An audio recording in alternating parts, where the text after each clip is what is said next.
Today I'm going to show you one of the most important steps to cooking or meal prepping, and that is washing your produce. Today I'm going to be washing some bell peppers, some apples, some Roma tomatoes, and some cherry or grape tomatoes.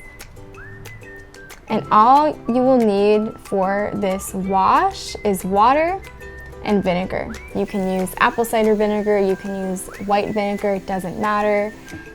The ratio you'll use is 4 cups of water to 1 cup of vinegar.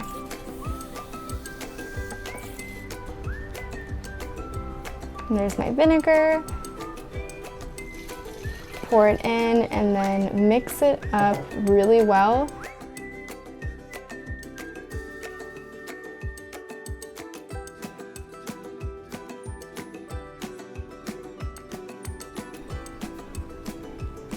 Then let it sit for 10 minutes. After the 10 minutes, come back and turn over each side. So now the other side is in the wash, and then let that sit for another 10 minutes. After the 10 minutes, you will remove it, then go ahead and strain it out.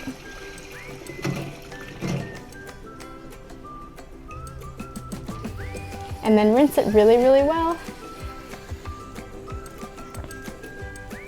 What's great about this is it really does effectively remove pesticides. You don't have to buy organic. It's a much more cost-effective way. And there you go. Enjoy.